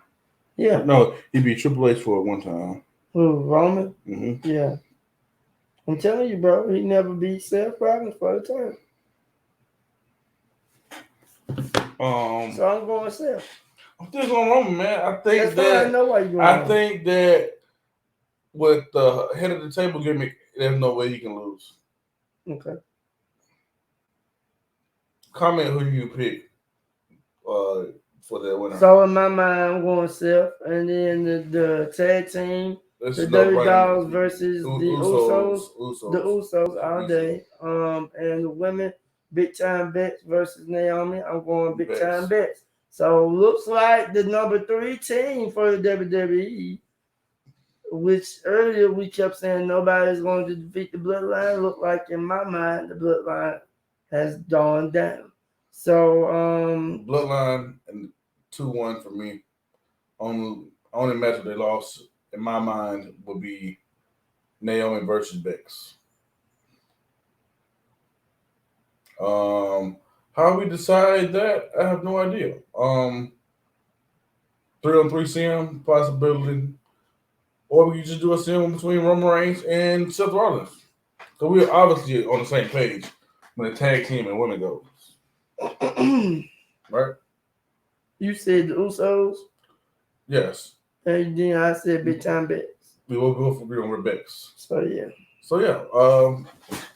We're gonna send that for you guys when we get eventually, but going over to the AEW side,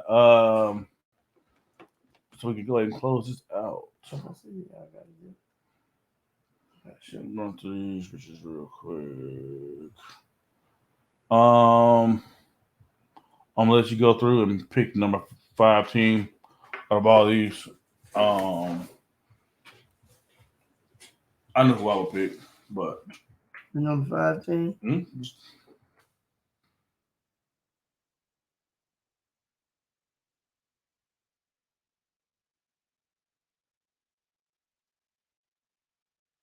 I'm not gonna House of Black, but then I'm not gonna use right here, so I'm probably gonna go in.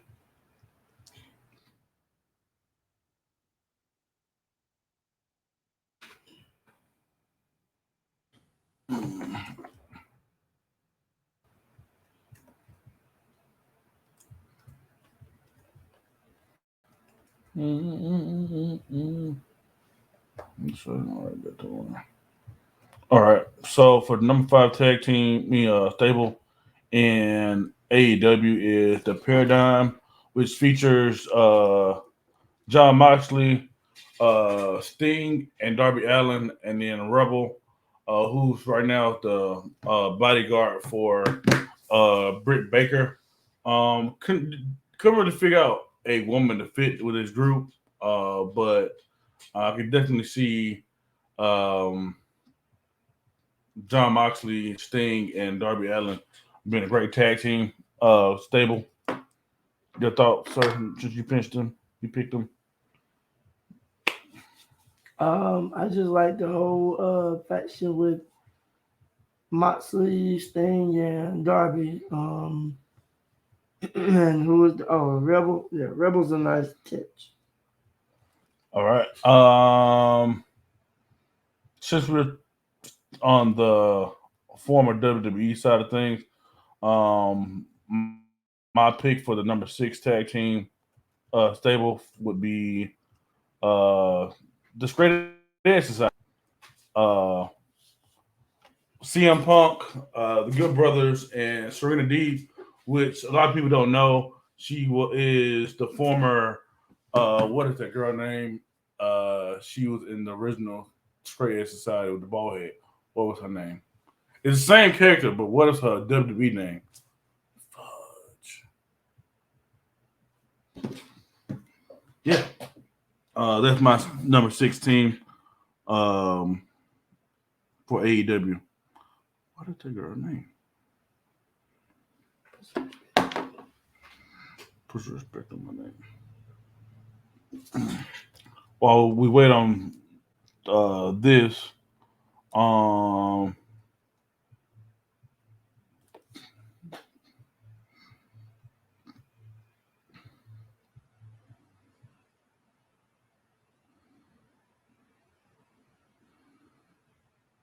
oh, her name was just Serena.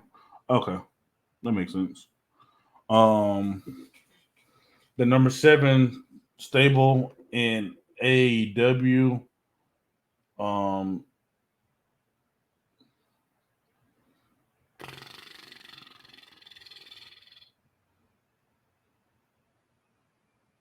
mm, I like the Lucha Idolos with Andrade as the single competitor, Lucha Bros for the tag division, and for the women's division, Thunder Rosa.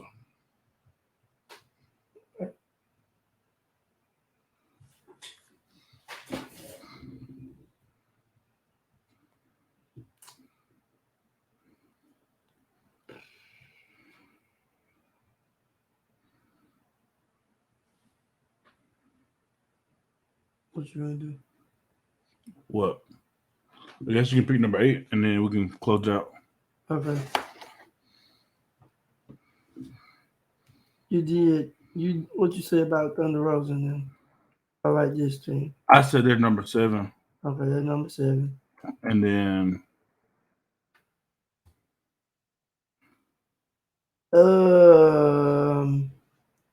Demonte. Diamante. What about her? That's one. Mm-hmm. I was thinking about Deontay. The light skinned guy. Dante Martin. Deontay, yeah. Mm, She the same Hispanic chick that was with them in Impact okay, that's her. Okay, with got you. Santana and Ortiz.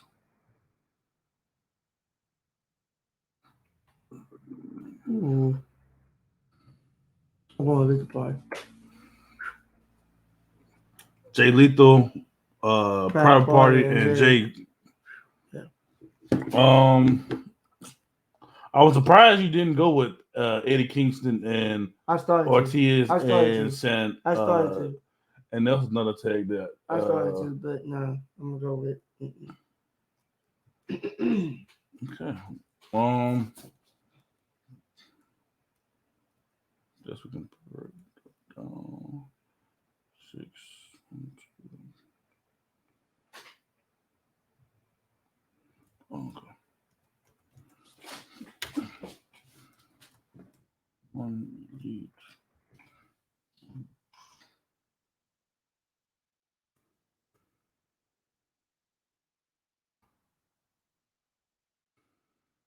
Lethal Party.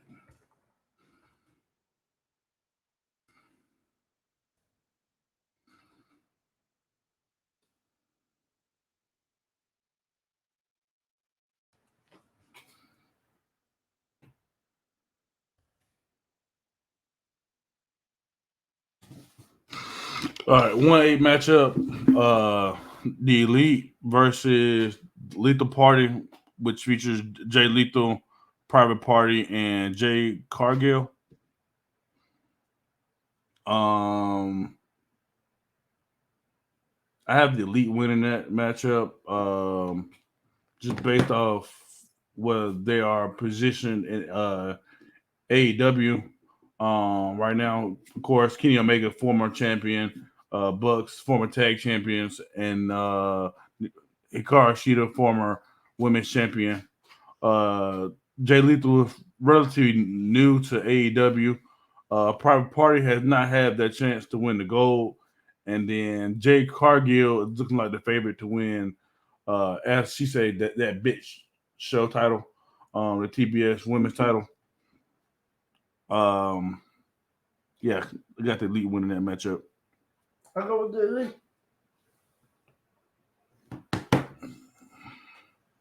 Number 2,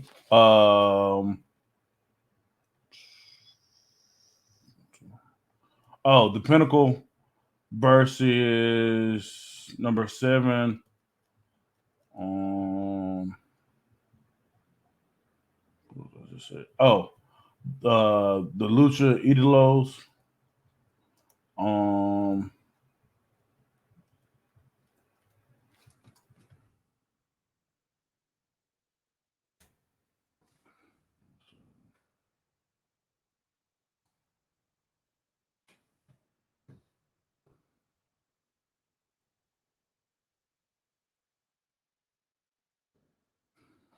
2-7 matchup. The Pinnacle versus the Lucha Idolos, which feature Andrade, the Lucha Bros, and Thunder Rosa. The tag match is gonna be crazy. I'm just gonna say that off the rip. FTR versus Lucha Bros. They're feuding right now. I think over the AEW tag titles. I'm gonna go Lucha Bros. Lucha Bros in that matchup, and then MJF versus Andrade. I'm gonna go Andrade. I actually disagree. Because like we mentioned earlier with the Elite, how MJF is positioned in AEW, I see him beating out. Who's the female? For the Pinnacle, we have Tessa Blanchard versus Thunder Rosa for the Luchas. Since Tessa isn't with the company, I'm going to go with Thunder Rosa. So, upset. Wow. An upset, people. Number 7 defeated the Pinnacle. Wow. Did not expect that. Yeah. Hey, man. Kind of like the NCAA tournament. The right matchup can get a great upset. Yeah. Number 3. That's crazy. The Inner Circle versus number 6.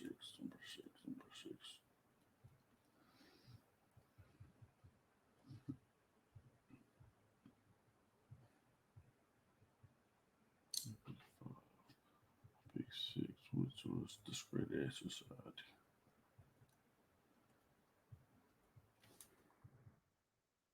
That should be a fun match.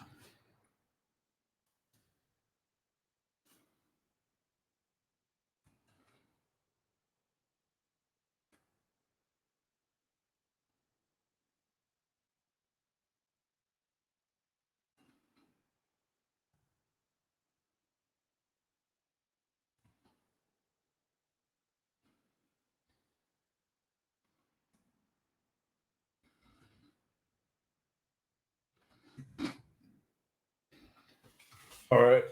We have the team of Sammy Guevara, Chris Jericho, Jake Hagar, and Legit Layla Hirsch versus the Straight Edge Society of CM Punk, the Good Brothers, and Serena Deeb. I have CM Punk going over Sammy Callahan. This might be another upset. The Good Brothers versus Chris Jericho and Jake Hagar. It's kind of hard to go against Chris Jericho, but the Good Brothers are the more experienced team, yeah. So looking like a 2-0 upset by number 6, Straight Edge Society. And I do see Serena D beating Layla Hirsch for that spot. Oh, wow, we got 2 upsets back to back. And then our final first round matchup, the number 4 ranked team, the Dark Order, led by Hangman Page.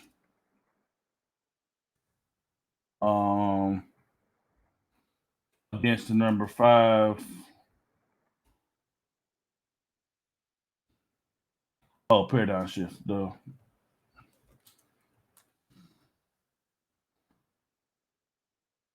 This is a great matchup too, as well.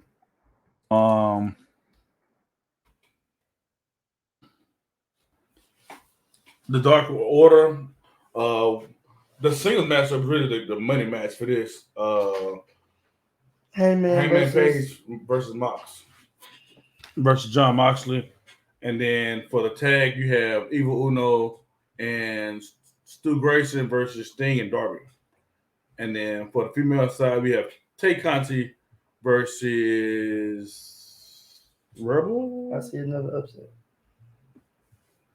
You got John Moxley beating Page. I also have Sting and Darby beating Uno and Stu. Which puts them at 2-0, which at this point is pointless. We win the women's part. The Elite versus.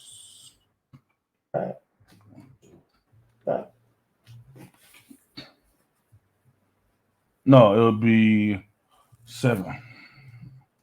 The lower seed. Who's 7? The Lucha Idolos, Andrade, Lucha Bros, and Rosa. Rosa. Lucha. The woman in the league. Sheeta. Okay, so clearly from the bottom up, Sheeta beats Thunder Rosa. That match will be sick. It's gonna be crazy. And the Lucha Bros versus the Bucks will be crazy as well. Yeah, but we have seen the Lucha Bros take the titles from Young Bucks. So I'm going Lucha Bros. Which leads us down to the main event match between the two, which puts you at Kenny Omega versus Andrade. That's another match that'll go crazy. But I'm definitely leaning towards Kenny Omega. So it looks like the Elite takes out the Lucha Bros. I mean the Lucha Idolos. Yeah, there you go. Okay, but you just said the Lucha Bros will beat the Bucks. Yeah, but I also said Rio. I mean, what was the real name? Sheeta would be Thunder Rosa. Okay, I thought you said leaning towards the upset. Okay. No. Okay, so the Elite advanced to the finals. Mm-hmm. And then our last semifinal matchup, we have the number 5. Yeah, 5 versus 6. Right? Straight Edge versus. Mm-hmm.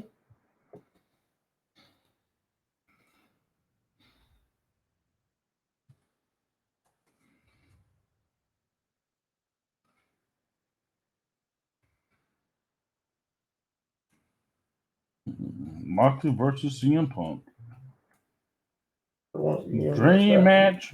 Once again, we're gonna start from the bottom up. Makes it more interesting. So Rebel versus Serena Deeb.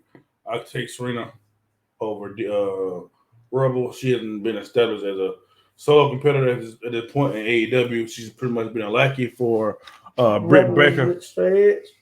Rebels with Paradigm. Okay, so tag team. Sting and Darby versus the Good Brothers. Sting and Darby.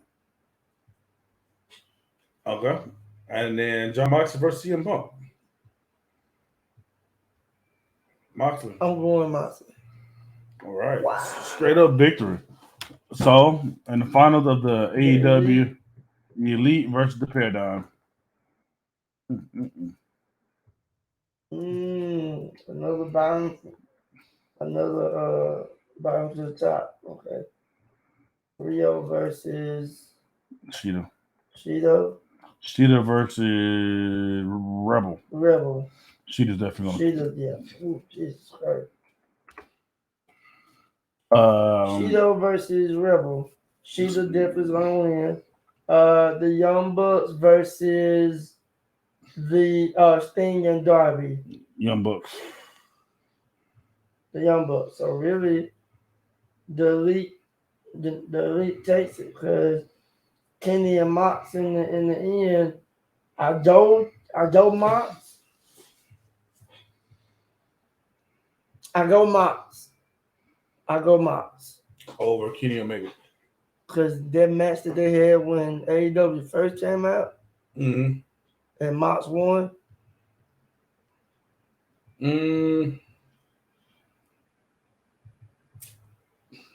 But then again, I think I see the Elite win the whole thing. They might. John, I have Kenny over Mox, Young Bucks over Sting and Darby, but I have Sheeta winning. Yeah, landslide. It's all three. Sheeta versus Rebel. Yeah, so it's Elite versus Blood. No, the Elite versus the men. There we go. For the whole shebang bang. Yeah. What number was that? 3? Yep. Number 3 is the men versus number 1 Elite. On the bottom up, Big Time Bets versus Cheeto.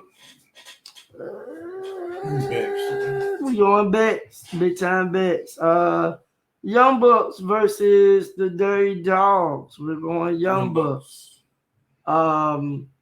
Seth Rollins versus Kenny Omega. Rock, paper, scissors, flip a coin. It doesn't matter. I'm just saying. In general. I don't know. I wouldn't be mad either way. I'm going Seth. I'm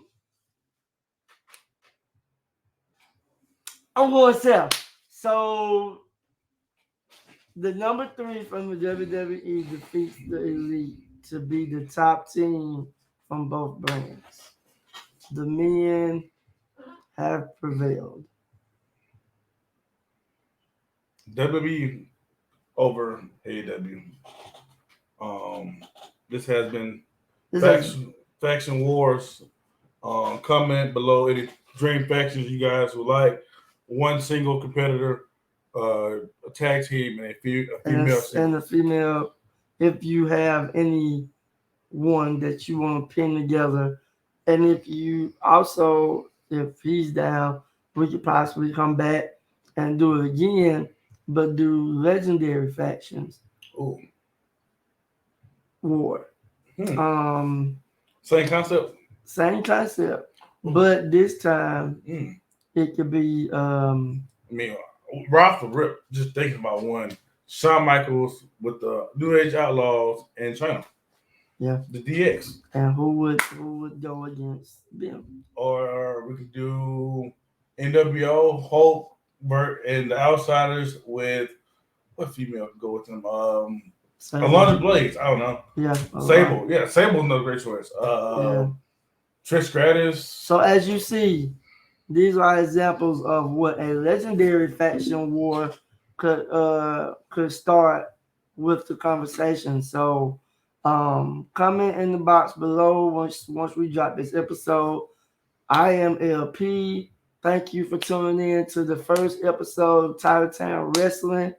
presented by the Titletown founders, KC and LP. Appreciate y'all, and we out.